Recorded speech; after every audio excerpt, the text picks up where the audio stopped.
الحمد للہ نحمده ونستعینه ونستغفره ونؤمن به ونتوکل علیہ ونعوذ باللہ من شرور انفسنا ومن سیئات اعمالنا من يهده الله فلا مضل له ومن يضلل فلا هادي له ونشهد أن لا إله إلا الله وحده لا شريك له ونشهد أن سيدنا ومولانا محمدا عبده ورسوله أما بعد فأعوذ بالله من الشيطان الرجيم بسم اللہ الرحمن الرحیم انا انزلناہ فی لیلۃ القدر وما ادراک ما لیلۃ القدر لیلۃ القدر خیر من الف شہر تنزل الملائکۃ والروح فیہا بإذن ربهم من كل أمر سلام هي حتى مطلع الفجر صدق الله العظيم وصدق رسوله النبي الكريم ونحن على ذلك لمن الشاهدين والشاكرين والحمد لله رب العالمين اللهم صل على سيدنا ومولانا محمد وعلى آل سيدنا ومولانا محمد وبارك وسلم۔ انتہائی قابل احترام سامعین گرامی، اللہ جل شانہ اس سارے جہان کو بنانے والے ہیں، وہ مالک بھی ہیں، خالق بھی ہیں، رازق بھی ہیں، سب کچھ اس کا ہے اور اسی کے قبضے اور اختیار میں ہے۔ اس وجہ سے اپنے رب کو راضی کرنا یہ ہمارا سب سے پہلا مقصد حیات ہے، اور ہونا بھی چاہیے، کیونکہ ہم اللہ کے بنائے ہوئے جہان میں زندگی گزار رہے ہیں۔ اللہ کی دی ہوئی زندگی، اللہ کے دیے ہوئے اوقات، اللہ تعالیٰ کی دی ہوئی نعمتیں وہ استعمال کر رہے ہیں، اور اس پورے جہان کو، اس پورے سسٹم کو اللہ تعالیٰ نے ایک دارالامتحان، ایک ایگزامینیشن ہال کا درجہ دیا ہے کہ تم لوگ امتحان گاہ میں ہو، امتحان دے رہے ہو۔ کامیاب کہاں جائیں گے، ناکام کہاں جائیں گے، یہ تفصیل سے اللہ کریم نے بتلا دیا۔ تو ہم سب متمنی ہیں، متلاشی ہیں، طلبگار ہیں رب کے مہمان خانے کے، اور اللہ کے جو سزا خانہ ہے اس سے ہم سب اللہ سے حفاظت چاہتے ہیں۔ تو اب ہم اپنے مقصد تک پہنچیں، اس کے لیے رب کو راضی کرنا یہ ایک بنیادی چیز۔ اللہ تعالیٰ راضی ہوں گے، سارے مسئلے ہمارے ٹھیک ہو جائیں گے، حل ہو جائیں گے۔ اور دیکھیں کہ حضرات صحابہ کرام کی جو صفات قرآن نے بیان کی ہیں، ان میں سے ایک صفت کیا ہے؟ تراہم رکعا سجدا یبتغون فضلا من اللہ ورضوانا۔ تم ان کو دیکھو گے کبھی رکوع میں ہیں، کبھی سجدے میں ہیں، اور اس رکوع اور سجدے کا مقصد کیا ہے، حاصل کیا ہے؟ یبتغون فضلا من اللہ ورضوانا، اللہ کا فضل مل جائے اور رب کی رضا حاصل ہو جائے، یہ ان کا مقصد۔ تو صحابہ کرام کی زندگی کا مقصد وہ رب کی رضا تھی۔ اور ایک جگہ اللہ تعالیٰ نے ارشاد فرمایا وَرِضْوَانٌ مِّنَ اللَّهِ اکبر، رب کا راضی ہو جانا یہ سب سے بڑی نعمت ہے، حتیٰ کہ جنت میں داخل ہو جانے سے بھی بڑی نعمت اللہ کا راضی ہونا ہے۔ جنت میں داخل ہونا چھوٹی نعمت ہے، اللہ کا راضی ہونا بڑی نعمت ہے۔ کیسے؟ حضرت ابو سعید خدری رضی اللہ عنہ کی روایت ہے مسلم شریف میں کہ نبی پاک صلی اللہ علیہ وسلم نے ارشاد فرمایا جب اہل جنت جنت میں ہوں گے تو اللہ تعالیٰ ارشاد فرمائیں گے اے اہل جنت کیا تم راضی ہو؟ تو وہ کہیں گے کہ اے اللہ کیوں نہیں، آپ نے ہمیں اتنا کچھ عطا فرما دیا کہ ہماری وسعت سے ہماری بساط سے بڑھ کر ہمیں نعمتوں سے نواز دیا، تو ہم کیوں نہیں راضی ہوں گے؟ اے اللہ ہم راضی ہیں۔ تو اللہ تعالیٰ ارشاد فرمائیں گے اے میرے بندو کیا اس سے افضل چیز میں تمہیں عطا کروں؟ اہل جنت حیران ہوں گے کہ اس سے افضل کیا ہو سکتا ہے۔ اللہ تعالیٰ نے مہمان خانہ اپنا ہمیں عطا فرما دیا، ساری نعمتیں وہ ہمارے سامنے موجود ہیں، ہمیشہ کی صحت، ہمیشہ کی زندگی، ہمیشہ کی خوشیاں اور ہمیشہ کی یہاں بقا ہے، نہ ختم ہونے والی زندگی ہے، تو یہ کچھ ہمیں عطا ہو گیا، اب ہمیں اور کیا چاہیے؟ تو اللہ کریم ارشاد فرمائیں گے کہ میں نے تمہارے لیے اپنی رضامندی کو حلال کر دیا، احل علیکم رضوانی فلا اسخط علیکم بعدہ ابدا، اب کے بعد میں تم پر کبھی بھی ناراض نہیں ہوں گا۔ تو دیکھیں جنت میں دخول کے بعد، جنت کی نعمتوں سے نوازنے کے بعد اللہ تعالیٰ فرمائیں گے اس سے افضل نعمت عطا کرو۔ تو اس لیے جنت سے بڑی نعمت اللہ کا خوش ہونا اور اللہ کا راضی ہونا ہے، اور یہ پروانہ حضرات صحابہ کرام کو دنیا میں ملا ہے۔ آپ ان حضرات کی فضیلت کا اندازہ لگائیں کہ جو جنت سے بھی بڑی نعمت ہے وہ اللہ نے دنیا میں ان حضرات کو عطا فرمائی۔ تو خلاصہ کیا نکلا کہ ہماری زندگیوں کا مقصد، ہمارا مقصد زیست وہ اپنے رب کو خوش کرنا، اپنے رب کو راضی کرنا ہے، اس سے بڑا اور کوئی مقصد نہیں ہو سکتا۔ اب مختصراً میں اس بات پر گفتگو کروں گا کہ رب راضی کیسے ہوگا۔ دیکھیں اللہ تعالیٰ کو راضی کرنے کے بہت سارے اعمال ہیں، بلکہ دین کے جتنے بھی اعمال ہیں سارے ہی اللہ کو راضی کرنے والے ہیں، لیکن اصل میں ایک حدیث کی طرف اشارہ کرنا چاہوں گا جو حضرت ابو ہریرہ رضی اللہ عنہ سے روایت ہے، جس کے اندر انہوں نے 6 چیزوں کا تذکرہ کیا ہے کہ رب کی رضا کے لیے 6 چیزوں کا تذکرہ کیا ہے۔ انہوں نے فرمایا کہ 3 چیزیں ایسی ہیں کہ جن سے اللہ خوش ہوتے ہیں، اور 3 باتیں ایسی ہیں جن سے اللہ ناراض ہوتے ہیں۔ تو اس کا میں مختصراً تذکرہ کرتا ہوں۔ حضرت ابو ہریرہ رضی اللہ عنہ فرماتے ہیں کہ نبی پاک صلی اللہ علیہ وسلم نے ارشاد فرمایا کہ 3 چیزیں ایسی ہیں کہ جن سے اللہ خوش ہوتے ہیں، اللہ کی رضا کا سبب ہے۔ ایک تو اللہ کی عبادت، اللہ کی عبادت میں سارے اعمال، فرض بھی آ گئے، واجب بھی آ گئے، سنتیں بھی آ گئی۔ نبی پاک صلی اللہ علیہ وسلم کی پوری زندگی وہ اللہ کی رضا کا سبب ہے، اور آپ علیہ السلام کی اتباع اور پیروی ہی اللہ کی عبادت ہے۔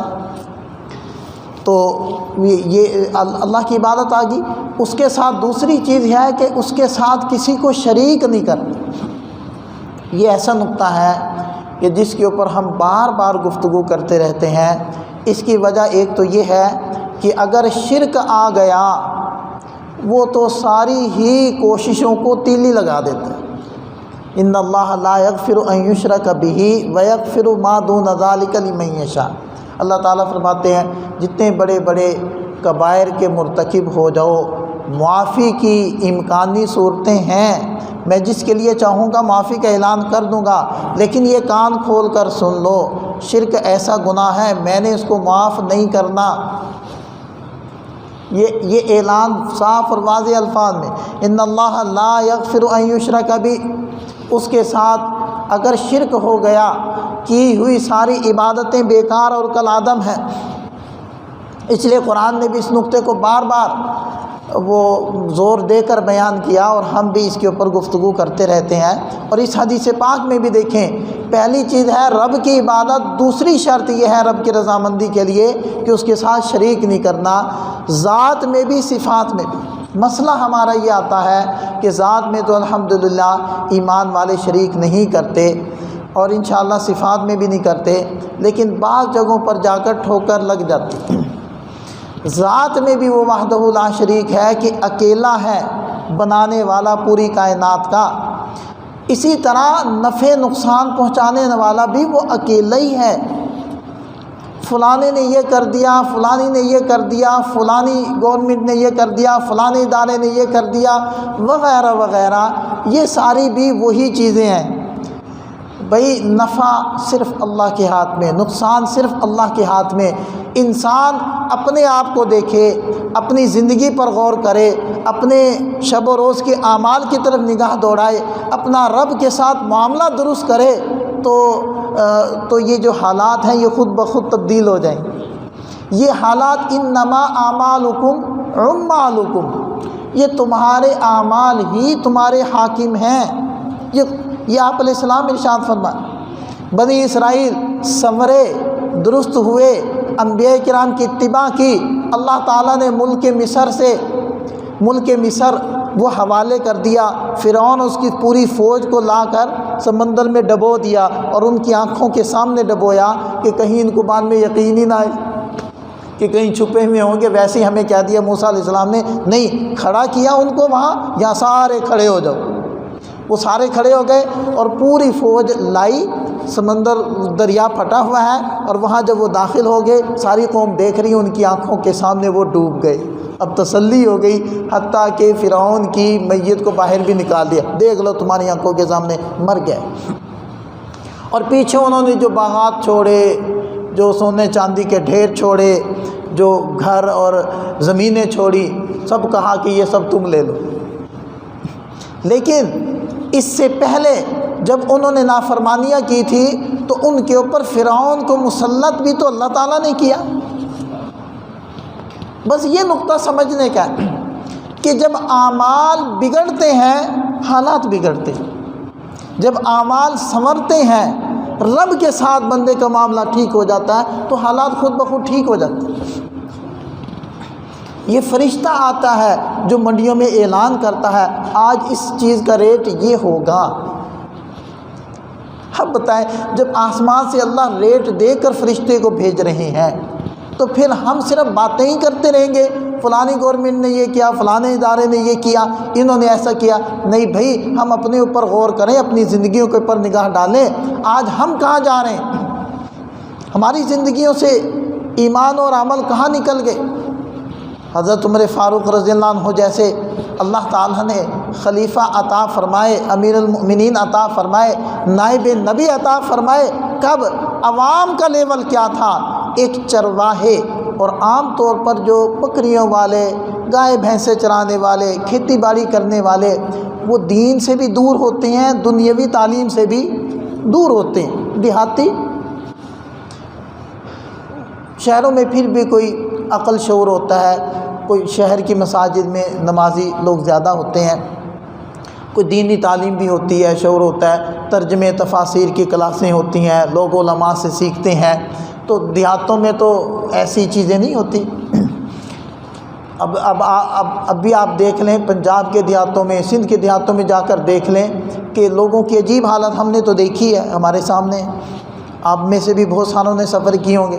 تو شہروں میں پھر بھی حالات ٹھیک ہوتے ہیں، اور جو پڑھا لکھا طبقہ ہوتا ہے اس کے اندر ویسے بھی کوئی اخلاق، کوئی تمیز، کوئی تھوڑی بہت عبادت، نماز روزے کا اہتمام ہوتا ہے۔ چرواہی کے گھر کا عالم کیا تھا کہ ماں نے بیٹی سے کہا کہ دودھ میں پانی ڈالو، بیٹی نے کہا نہیں، امیر المومنین نے منع کیا ہے۔ تو ماں نے کہا کہ امیر المومنین کون سا دیکھ رہے ہیں؟ بیٹی نے جواب دیا کہ امیر المومنین نہیں دیکھ رہے، ان کا رب تو دیکھ رہے۔ یہ ایمانی حالت ہے۔ آج تو دیکھیں، جو چیز بھی بن کر مارکیٹ میں آ رہی ہے آپ تسلی سے کہہ سکتے ہیں کہ خالص ہے۔ دیسی گھی کہیں سے آپ نے لینا، کوئی بندہ دیسی گھی بیچنے کے لیے آ گیا ہے کسی دکان کے اوپر، آپ چلے گئے دیسی گھی خریدنے، سب سے پہلا آپ کے دماغ میں اٹھنے والا سوال کیا ہے؟ یار یہ خالص ہے یا کوئی دو نمبری کی ہوئی ہے؟ ولایتی گھی میں لسی ڈال کر اس کو بلو کر وہ نکالا ہوا ہے خوشبو پیدا کرنے کے لیے، یہ کیا ہے؟ سب سے پہلا اشکال اعتراض آپ کے دماغ میں یہ ابھرے کوئی بھی چیز لینے آئے۔ عالم حضرت ابن عمر رضی اللہ عنہما کا واقعہ ہے، وہ فرماتے ہیں کہ وہ نکلے اپنے کچھ اصحاب کے ساتھ باہر، تو ایک چرواہا وہ بکریاں چرا رہا تھا، تو اسے کہا کہ بھئی ہمیں کچھ دودھ پلا دو، تو اس نے کچھ بکریوں کا دودھ دوہ کر وہ پلا دیا۔ تو وہ امتحان کے لیے کہنے لگے کہ بھئی ایک بکری بھی ذبح کر کے ہمیں کھلا دو۔ اس نے کہا کہ جی مالک کی طرف سے اجازت نہیں ہے۔ تو یہ امتحان چونکہ لینا چاہ رہے تھے، تو فرمانے لگے کہ بھئی تم یوں کرو کہ بکری ہمیں کھلا دو، مالک پوچھے تو کہنا کہ بھیڑیا کھا گیا۔ تو اس پر وہ کہنے لگا اب تو بکری کاٹ کر آپ کو کھلا دوں، اللہ دیکھ رہا ہے، جب مالک پوچھے گا کہاں گئی، میں کہوں گا بھیڑیا لے گیا، فَأَيْنَ اللَّهُ، اس وقت اللہ کہاں جائے گا؟ میں اللہ کو سامنے رکھتے ہوئے کیسے یہ بات کہہ سکتا ہوں؟ یہ تھا ایک چرواہے کے گھر کا عالم، چرواہوں کی حالت ایمانی اور عملی یہ صورتحال تھی، تو آپ کیا سمجھتے؟ تو پھر اکابر صحابہ کے گھروں کی صورتحال کیا ہوگی؟ جب ایمان اور عمل یہاں تھا تو پھر اللہ تعالیٰ نے امیر المؤمنین حضرت عمر بن خطاب رضی اللہ عنہ جیسے خلفاء امت کو عطا فرمایا۔ یہ ہے انما اعمالکم ہم مالکم، تمہارے اعمال تمہارے حاکم۔ تو بہرحال بات کسی اور طرف نہ نکل جائے، حضرت ابو ہریرہ رضی اللہ عنہ کی میں روایت ذکر کر رہا تھا جس میں انہوں نے فرمایا کہ 3 چیزوں سے اللہ خوش ہوتے ہیں، راضی ہو جاتے ہیں۔ ایک عبادت ہے، عبادت میں ساری آ گئیں۔ دوسرا شرک نہیں کرنا، رب کے ساتھ کسی کو بھی شریک نہیں ٹھہرا، وہ وحدہ ہے، وہ ہر جگہ دیکھ رہا ہے۔ یہ توحید کا تقاضا ہے۔ یعنی ایک بڑے بزرگ نے فرمایا کہ آدمی جب تنہائی میں گناہ کرتا ہے اس کے ایمان کے ضائع ہونے کا خطرہ ہے، سب سے زیادہ خطرہ وہ کہتے ہیں کہ جب آدمی تنہائی میں گناہ کرتا ہے اس وقت ایمان کو ہوتا ہے۔ پوچھا گیا کیوں؟ کہنے لگے اس لیے کہ وہ یہ سوچ کر گناہ کر رہا ہوتا ہے کہ مجھے کوئی نہیں دیکھ رہا، اور یہ سوچنا کہ مجھے کوئی نہیں دیکھ رہا یہ ایمان کے خلاف ہے۔ اس کا ایمان تو یہ کہتا ہے کہ اللہ ہے، اور یہ کیا سوچ رہا ہے کہ کوئی نہیں ہے، تو یہ ایمان کے ضائع ہونے کا ڈر ہے۔ تو توحید صرف یہ نہیں ہے کہ میں نے صرف اللہ کو مدد کے لیے پکارنا ہے، میں نے ہر وقت یہ عقیدہ رکھنا ہے کہ میرا اللہ ہے، مجھے دیکھ رہا ہے، مجھے سن رہا ہے۔ میں نے کوئی بھی کام کرنا ہے پہلے اللہ تعالیٰ سے دعا کرنی ہے، اللہ میں یہ کرنے لگا ہوں، اس کے جو اسباب ہیں آپ میرے لیے آسان فرما دیجئے۔ ہر عمل میں انسان اللہ کی طرف متوجہ ہو جائے، یہ توحید کا ہم سے تقاضا ہے۔ تو 2 عمل ہو گئے۔ تیسری بات آپ علیہ السلام نے ارشاد فرمائی وَاعْتَصِمُوا بِحَبْلِ اللَّهِ جَمِيعًا وَلَا تَفَرَّقُوا، اور اللہ کے دین کو مضبوطی سے تھام لو، فرقوں میں مت بٹو۔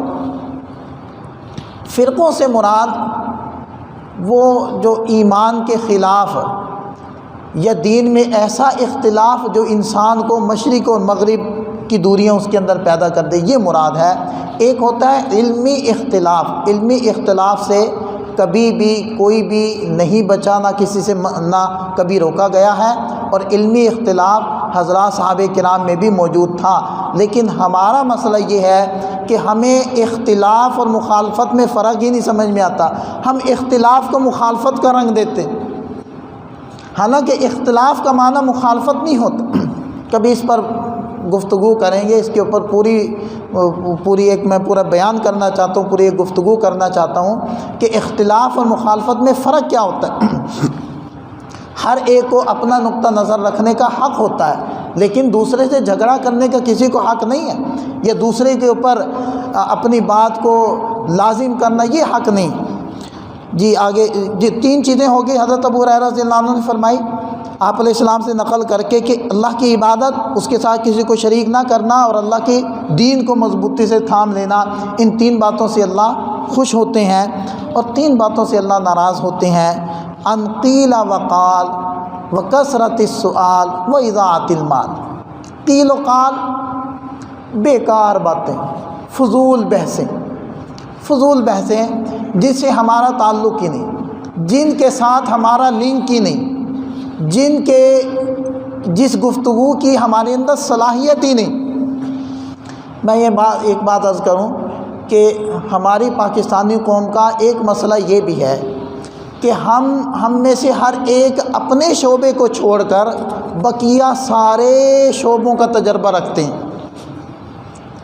ٹھیک ہے جی. ایک عام آدمی ہوگا، دکاندار ہوگا، دکان چلا رہا ہے، اس کو یہ تو نہیں پتہ کہ کیا کیا چیزیں خالص ہیں، یا خالص چیزیں کیسے دینی چاہیے، خالص پروڈکٹ کیسے عوام کو پرووائڈ کرنی چاہیے، اس کو اس چیز کی کوئی فکر نہیں. اچھا، بہتر انداز میں کیسے عوام کی خدمت کر سکتا ہوں، وہ جیبیں کاٹنے کے چکروں میں اللہ ماشاء اللہ. لیکن اس کے پاس بیٹھ جاؤ، وہ یہ بھی کہے گا کہ فوج یوں کر رہی ہے، اس کو یوں کرنا چاہیے. وہ یہ بھی کہے گا پولیس یوں کر رہی ہے، حالانکہ اس کو یوں کرنا چاہیے. وہ یہ بھی کہے گا کہ نیوی یوں کر رہی ہے، حالانکہ اس کو یوں کرنا چاہیے. وہ یہ بھی کہے گا سیاستدان یوں کر رہے ہیں، حالانکہ ان کو یوں کرنا چاہیے. وہ یہ بھی کہے گا کہ جی وزیر اعظم یا صدر یوں کرتا ہے، حالانکہ اس کو یہ کرنا چاہیے. وہ یہ بھی کہے گا کہ خطیب صاحب، مولوی صاحب یہ کرتے ہیں، حالانکہ اس کو یہ کرنا چاہیے. یعنی اس کو اپنے علاوہ سب کا علم ہے، اپنے علاوہ وہ سب کی اصلاح چاہتا ہے، اپنی نہیں چاہتا. خود اس کو کہہ دو یار تمہارا شعبہ یہ ہے، تم یہ کرو، وہ کہے گا بھی مجھے نہ چھیڑو، میں ٹھیک ہوں، بقیہ سب غلط. یہ ہم سب کا کامن مسئلہ ہے. دیکھیں، دو دائرے ہوتے ہیں انسان کے، ایک ہوتا ہے دائرۂ اثر، ایک ہوتا ہے دائرۂ فکر. ٹھیک ہے. دائرۂ فکر یہ ہے کہ فوج ٹھیک ہو جائے، گورنمنٹ ٹھیک ہو جائے، پولیس ٹھیک ہو جائے، غرض ہے کہ جتنے بھی محکمے یہ سب ٹھیک ہو جائے، یہ دائرۂ فکر ہے. اور ایک ہوتا ہے دائرۂ اثر. دائرۂ اثر جو میں کر سکتا ہوں، میں کیا کر سکتا ہوں، میں اپنے آپ کو بدل سکتا ہوں. میری اگر دکان ہے تو میں اپنی دکان کو ٹھیک کر سکتا ہوں. میرے پاس اگر میری ملازمت ہے تو میں اپنی ملازمت کو اور اپنے جو معاونین یا مجھ سے ماتحت ہیں ان کو ٹھیک کر سکتا ہوں. تو یہ ہے دائرۂ اثر. ہم عام طور پر بحث کرتے ہیں دائرۂ فکر کی، جس پہ ہمارا اختیار ہی نہیں. ہمیں گفتگو کرنی چاہیے یا ہمیں فکر کرنی چاہیے دائرۂ اثر کی، جس کو ہم ٹھیک کر سکتے ہیں. اس میں سب سے پہلے میری ذات ہے. اب آپ خود ذرا انصاف سے بتلائیے گا، اگر ہر آدمی ہر شعبے والا دائرۂ اثر میں غور کرنا شروع کر دے اور کام کرنا شروع کر دے تو پورا نظام سسٹم ٹھیک نہیں ہو جائے گا. جب ہر ایک دائرۂ فکر میں سوچے گا اور بات کرے گا تو کچھ بھی ٹھیک نہیں ہو پائے گا. اس لیے ہم دوسروں کو چھوڑیں. اور ایک بڑا مسئلہ، اچھا ایک تو یہ کامن مسئلہ ایسا ہے، دوسرا ایک بڑا مسئلہ ہماری عوام کا، ہماری قوم کا یہ ہے کہ جی جس معاملے میں ہمارا تجربہ نہیں، ہمیں رسوخ نہیں، ہمیں کامل معلومات نہیں، اس میں ہم رائے دیتے ہیں. مثلا ہمیں نہیں پتہ کہ یہ جو پولیو کی ویکسین پلائی جاتی ہے اس کی کیا حقیقت ہے. ہم میں سے ہر بندہ رائے دیتا ہے بھی یہ نہیں پلانے چاہیے. بھئی آپ کو کیسے پتہ ہے؟ آپ کے پاس کوئی تحقیق ہے؟ آپ ڈاکٹر ہیں یا کسی بہت ہی مستند ذرائع سے آپ کو یہ چیز حاصل ہوئی ہے؟ یہ واٹس ایپ پر آئی تھی، میسیج آیا تھا، میں نے ایک ویڈیو دیکھی تھی. یار یہ کوئی دلیل ہے یا یہ کوئی تحقیق کے مقامات ہیں؟ یہ کوئی تحقیق کی جگہ ہے جو ہم تحقیق بیان کر رہے ہیں؟ ٹھیک ہے جی. اسی طرح اسے ملتی جلتی اور بہت ساری چیزیں آپ کے ذہن میں آ گئی ہوں. اسی طرح ایک بڑا مسئلہ وہ دین کے معاملے میں ہم رائے زنی کر رہے ہیں، نہیں جی یوں ہونا چاہیے، یہ مسئلہ یوں ہونا چاہیے، یہ مسئلہ ایسے ہے، میں نے حدیث میں یوں پڑھا ہے. ایک صاحب نے کہا میں نے حدیث میں یوں پڑھا ہے. میں نے کہا کہاں حدیث ہے؟ کہتا بخاری شریف. میں نے کہا بخاری شریف کا نام بتاؤ. بخاری اس کا نام نہیں ہے، بخاری کا نام نہیں ہے، یہ نک نیم ہے. پورا نام بتاؤ تو چپ. میں نے کہا تمہیں تو بخاری شریف کا نام بھی نہیں آتا تو تمہیں کیا پتہ بخاری کیا ہے؟ یہ بڑا مسئلہ ہے. ایک حدیث مل گئی، دیکھو جی اس میں یوں آیا ہے. تمہیں پتہ ہے کہ اس موضوع کی کتنی حدیثیں ہیں اور وہ کہاں کہاں ہیں اور ان کی کیا کیا حیثیت ہے اور ان سے نکلنے والے ضابطے کیا ہیں؟ قرآن کے ساتھ کہیں یہ ٹکراؤ تو نہیں ہو رہا؟ قرآن کی آیات اس مضمون کی کتنی ہیں اور ان کے اندر تطبیق کی کیا صورتیں ہیں؟ نکلنے والے کلی ضابطے کیا ہیں؟ تمہیں کچھ بھی نہیں پتہ. تمہیں تو حدیث کی تعریف نہیں پتہ اور تم کلام کر رہے ہو، گفتگو کر رہے ہو کہ جی فلانی حدیث میں یہ آیا. یعنی اپنا جو شعبہ ہے وہ نہیں کرنا ہم نے، ٹھیک ہے، ہم نے دوسرے پر بات کرنی. کوئی میڈیسن پر، میڈیکل پر بات کر رہا ہے، کوئی حکومتی سسٹم پر بات کر رہا ہے، چلاتا دکان ہے اور دکان اس کا اپنا کام ٹھیک نہیں. یہ ہے ان قیل وقال، یہ سب قیل وقال میں آتی. اس سے بچو، اپنے آپ کو ٹھیک کرو. علیکم انفسکم، اپنے اوپر توجہ دو. میں ٹھیک ہو جاؤں، میرا جو کام ہے وہ ٹھیک ہو جائے، بس یہی ہمارے ذمے ہے. میرے ذمے نہ حکومت ٹھیک کرنا ہے، نہ میرے ذمے ہے، نہ میرے اختیار میں ہے. لہٰذا مجھے اس کے اوپر بات کرنے کی ضرورت ہی نہیں. میرے ذمے میں ہوں، میرے ذمے میرا کام ہے، میں نے اس کو ٹھیک کرنا ہے. دوسروں کا کام وہ جانے ان کا کام جانے. ویکسینیشن میں کیا ہے یہ ڈاکٹر جانے، گورنمنٹ کے ادارے جانے، ان کا کام جانے. میرا نہ یہ کام ہے، نہ میرے پاس ایسے اسباب ہیں میں اس کی تحقیق کو سرچ کر سکوں، اور نہ میری ذمہ داری ہے. اللہ مجھ سے نہیں پوچھے گا، میں نے وہ کرنا ہے جو میرا کام. یہ ہے قیل و وقال. ہم سب قیل و وقال میں لگے ہوئے، فضول باتیں، فضول بحثیں. دوسری کام کثرت سوال، بیکار سوالات جن کا ہماری عملی زندگی سے کوئی تعلق نہیں، ایسے بیکار سوالات. اور اضاعت المال، اب دیکھ لیں اضاعت مال یعنی مال کو ضائع کرنا. شادی بیاہ میں آپ خود بتا سکتے ہیں کہ کتنا ضرورت میں لگتا ہے اور کتنا اضاعت میں جاتا ہے، یہ ہم سب خود فیصلہ کر سکتے ہیں. تو فرمایا حضرت ابو ہریرہ رضی اللہ عنہ، ہم نے گفتگو شروع کی تھی کہ سب سے بڑا مقصد جو انسان کی زندگی کا ہے، ایک ایمان والے کی زندگی کا ہے، وہ اللہ تعالیٰ کی خوشنودی، اللہ کو راضی کرنا، یہ اس کا مقصد ہے. وہ مقصد کیسے حاصل ہوگا؟ اس کے لیے حضرت ابو ہریرہ رضی اللہ عنہ کی ایک میں نے حدیث ذکر کی تھی جس میں انہوں نے 6 چیزوں کو بیان کیا. 3 چیزیں ایسی ہیں جن سے اللہ خوش ہوتا ہے: اللہ کی عبادت سے، غیر کو اس کے ساتھ شریک نہ کرنے سے، اور اللہ کے دین کو مضبوطی سے تھام لینا اور آپس میں فرقہ بندیاں نہ کرنا. یہ 3 چیزیں، اور 3 چیزوں سے منع کیا کہ اس سے اللہ ناراض ہوتے ہیں. قیل وقال سے، بیکار کام میں بیکار باتیں، کثرت سوال، فضول کے سوالات سے، اور مال کو ضائع کرنے سے. تو یہ 6 چیزوں کا بیان ہوا، اس کو ہم اپنے ذہنوں میں، اپنے دلوں میں اتار لیں. اب میں بات کرنا چاہوں گا رمضان المبارک کے حوالے سے. تیسرا عشرہ شروع ہونے والا ہے جو آگ سے نجات کا عشرہ ہے. اس میں ایک بڑا عمل ہے، وہ ہے اعتکاف. دیکھیں 20 دن اللہ تعالیٰ کی طرف سے روزہ اور رات کی تراویح، قیام اللیل، یہ عبادتیں مومن کی طرف متوجہ ہوتی ہیں.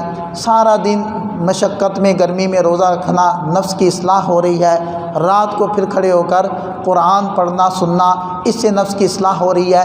اس سے انسان جہاں یکم رمضان پر تھا وہاں سے تھوڑا اوپر آ جاتا ہے، اس کی ترقی ہو جاتی ہے، روحانی کچھ مدارج وہ طے کر لیتا ہے. اب اللہ تعالیٰ یہ چاہتے ہیں کہ یہ بندہ میرے بہت ہی قریب آ جائے، میرے ساتھ جڑ جائے، اس کا میرے ساتھ جو کنیکشن ہے نا وہ بحال ہو جائے. اس کے لیے پھر آخری عشرے میں جو جہنم سے نجات کا عشرہ ہے، ایک اعتکاف والی عبادت کو رکھا گیا ہے، جس کا پیارے نبی پاک صلی اللہ علیہ وسلم نے اپنی پوری زندگی اہتمام فرمایا.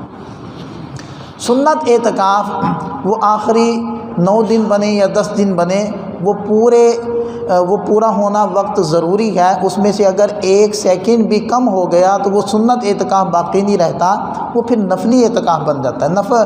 اعتکاف کی 3 قسمیں ہوتی ہیں: واجب اعتکاف، سنت اعتکاف، نفل اعتکاف. واجب تو وہ ہوتا ہے کہ جب آدمی کوئی منت مان لے، میرا یہ کام ہو گیا تو میں 1 دن کا 2 دن کا اعتکاف کروں گا، تو اس کے ذمہ ہوتا ہے کہ جب وہ کام ہو جائے تو وہ روزہ بھی رکھے اور اعتکاف بھی کرے 2 دن، 1 دن کا جتنا بھی کرنا ہے. اس کے لیے کم سے کم 1 دن ہوتا ہے، روزہ بھی ساتھ شرط ہوتا ہے. اور جو سنت اعتکاف ہوتا ہے وہ 9 یا 10 دن یعنی آخری پورا عشرہ، یعنی غروب آفتاب 20 کی غروب آفتاب سے لے کر پھر جو ہے عید کے چاند نظر آنے تک اس کا یہ دورانیہ ہوتا ہے. اور نفلی اعتکاف وہ جب بھی آپ مسجد میں داخل ہوں تو وہ آپ نیت کر لیں، تو یہ نفلی اعتکاف ہے. اچھا جی، اب یہ اعتکاف کا ایک تو مقصد میں نے عرض کر دیا کہ اپنے رب سے کنیکشن کو جوڑنا، اور یقین جانے جس کا جڑ گیا نا کنیکشن، بس اس کے مسئلے حل ہو گئے. آپ اس کو میں کیسے مثال دوں، بنتی تو نہیں ہے، لیکن ہمارے ذہنوں کے اعتبار سے اگر ہم میں سے کسی کا وقت کے کوئی بھی موجود حکمران ہو، وزیر اعظم ہو، اس کا پرسنل نمبر مل جائے اور وہ یہ کہہ دے کہ یار یہ میرا پرسنل نمبر ہے، تمہیں کوئی بھی مسئلہ ہونا تم نے مجھے کال کر لینی ہے اور 24 گھنٹے جب بھی مجھے کال کر لینا، میں تمہارا مسئلہ حل کر دوں گا، اس وقت میرے آپ کی کیفیت کیا ہوگی؟ بس میرے مسئلے حل ہو گئے۔ پاکستان میں کوئی بھی اگر پرابلم ہے نا، میں نے کال کر دینی ہے اور انہوں نے متعلقہ شعبے والے کو کال کر دینی ہے، میرا کام فوراً ہو جانا ہے۔ یقین جانو یہ مثال بنتی نہیں ہے کہ رب کہاں اور پاکستان کا وزیر اعظم کہاں، یہ کوئی مثال نہیں بنتی، لیکن ہمارے سمجھنے کے لیے کہ جب ہم اتنے مطمئن ہو جاتے ہیں وزیر اعظم کا پرسنل نمبر ہمیں مل جائے، تو رب کے ساتھ اگر ہمارا تعلق ہو جائے گا تو پھر ہماری کنڈیشن اور کیفیت کیا ہوگی، یہ بیان سے باہر۔ یقین جانیں انسان اپنی زندگی کے مقصد کو پا جائے گا اگر رب کے ساتھ تعلق جوڑنے میں کامیاب ہو گئے، اس کی دنیا بھی بن گئی، آخرت بھی بن گئی، یہ پھر تکلیف میں بھی ہوگا، اس کو مزہ آئے گا۔ جیسے کوئی گول گپے کھا رہا ہوتا ہے نا، کھٹا پانی پی رہا ہوتا ہے یا پکوڑے مرچوں والے کھا رہا ہوتا ہے، تو بظاہر اس کی آنکھوں میں آنسو اور بظاہر ناک سے پانی، لیکن اس سے پوچھو اس کو کتنا مزہ آ رہا ہے، تو پھر ظاہری طور پر لوگ دیکھیں گے کہ یہ مشقت میں ہے، لیکن حقیقت میں وہ اس میں بھی لذتیں حاصل کر رہا ہوگا، مزے کر رہا ہوگا اس مشکل کی حالت میں بھی۔ یہ رب کا تعلق ایسا ہے اگر یہ مل جائے، اور اس کا یہ سنہری موقع ہے اعتکاف۔ آپ خود بتائیں، اگر آپ کے دروازے پر کوئی آ کر بیٹھ جائے کہ جی جب تک یہ نہیں ہوگا میں نہیں اٹھوں گا، تو کیا خیال ہے؟ ظالم سے ظالم کا دل بھی موم ہو جاتا ہے، وہ کہتا ہے بس یار جو ہوا سو ہوا، اب نہیں، بس ختم۔ یہ تو رب ہے جو بہانے سے دیتا ہے۔ فاحش عورت نے کتے کو پانی پلا دیا، اللہ نے بخش دیا، تو نے میری مخلوق پہ ترس کھایا، میں تم پہ ترس کھاؤں گا۔ ایک محدث نے ایک مکھی کو وہ چوسنے کے لیے، سیاہی چوسنے کے لیے کرم روک لیا، اللہ تعالیٰ نے اسی کو بہانہ بنا کر بخشش کر دی۔ اور ایک بندہ جب ایک نیکی دے گا، اللہ تعالیٰ اسی کو بہانہ بنا کر دونوں کی بخشش کر دے۔ جو بہانوں سے بخشتا ہے تو جب اس کے دربار پر کوئی جا کر بیٹھ جائے گا تو کیا وہ دیر لگائے گا؟ اس لیے یہ گولڈن چانس ہے، ہم اس کو ضائع نہ کریں۔ نبی پاک صلی اللہ علیہ وسلم نے ارشاد فرمایا، معتکف گناہوں سے محفوظ رہتا ہے، اور اعتکاف میں بیٹھ کر جو اگر نہ بیٹھتا تو جو وہ نیکیاں کر سکتا تھا وہ اب بغیر کیے اس کو اعتکاف میں بیٹھ کر بھی وہ نیکیاں ملتی رہیں گی۔ کسی کا جنازہ تھا یہ نہیں جا پا رہا، نیکیاں ملیں گی۔ کسی کی عیادت تھی یہ نہیں جا پا رہا، نیکی ملے گی۔ کسی کی مدد تھی یہ نہیں کر پا رہا، اس کو نیکی ملے گی۔ جو ہے اعتکاف میں بیٹھ کر بغیر کیے بھی اس کو نیکی ملے گی، اس سے بڑی اور کیا فضیلت ہے؟ پھر حضرت ابن عباس رضی اللہ عنہ مشہور قصہ ہے کہ جب وہ مسجد میں بیٹھے تھے کہ ایک صاحب آ کر غمگین حالت میں بیٹھا، تو انہوں نے کہا کہ بھئی بڑے پریشان معلوم ہوتے ہو۔ کہا جی ہاں فلانے کا مجھ پر حق ہے لیکن میرے اندر ادا کرنے کی استطاعت نہیں ہے۔ تو فرمانے لگے اگر میں سفارش کر دوں؟ کہنے لگے حضرت ضرور اگر آپ کر دیں۔ تو یہ جلدی سے مسجد سے نکلے، جوتے پہنے، تو ان صاحب نے کہا حضرت آپ شاید بھول گئے، آپ اعتکاف میں تھے۔ تو حضرت ابن عباس رضی اللہ عنہ فرمانے لگے میں نے اس قبر والے سے سنا ہے، اور کچھ زیادہ عرصہ نہیں ہوا یہ کہہ کر ان کی آنکھوں میں آنسو آ گئے کہ اس قبر والے نے فرمایا تھا کہ جب کوئی آدمی اپنے مومن بھائی کے کام کرنے کے لیے بھاگ دوڑ کرتا ہے تو اللہ تعالیٰ اس کو 10 سال کے اعتکاف کا ثواب عطا فرماتے ہیں۔ اس کا کام ہو یا نہ ہو، صرف کوشش کرنے کی وجہ سے اللہ اس کو 10 سال کے اعتکاف کا ثواب دیتا ہے۔ اور ایک دن کے اعتکاف کا ثواب یہ ہے کہ اللہ تعالیٰ بندے کو جہنم سے 3 خندقیں دور کر دیتا ہے، اور ایک خندق آسمان زمین سے زیادہ بڑی ہے۔ تو ایک دن کی یہ فضیلت ہے، تو آپ اندازہ لگائیں کہ پھر 10 سال کی کیا فضیلت ہوگی۔ اس لیے اس کی فضیلت کو بیان ہی نہیں کیا کہ اس کو بیان کیا کریں گے، فگر ہی ختم ہو جائیں گے، اعداد و شمار ہی ختم ہو جائیں گے، اس کو ایک بڑے اندازے سے بیان کر دیا گیا کہ جی 10 سال کے اعتکاف کی عبادت کا ثواب۔ تو دیکھیں اس کے اندر ایک دن کی اعتکاف کی فضیلت آ گئی، تو اگر آپ اس کو 10 دن آپ اعتکاف کریں گے تو پھر کتنی بڑی فضیلت آپ کو حاصل ہو جائے گی۔ تو بہرحال یہ ایک اعتکاف کی عبادت جو کرنٹ ایشو ہے وہ اس وقت آ رہی ہے، 2-3 دن میں شروع ہونے والی ہے، ایک تو اس کا ذہن بنائیں۔ پھر اس کے اندر لیلۃ القدر ہے، اس کا ٹائم نہیں بچا، لیلۃ القدر انشاءاللہ اگلے جمعے پر اس کے اوپر گفتگو کریں گے۔ تو یہ بھی اس عشرے کی فضیلت میں سے ہے۔ اللہ تعالی ہمیں دین کی کامل سمجھ عطا فرمائے، عمل کی توفیق عطا فرمائے۔ وآخر دعوانا الحمدللہ۔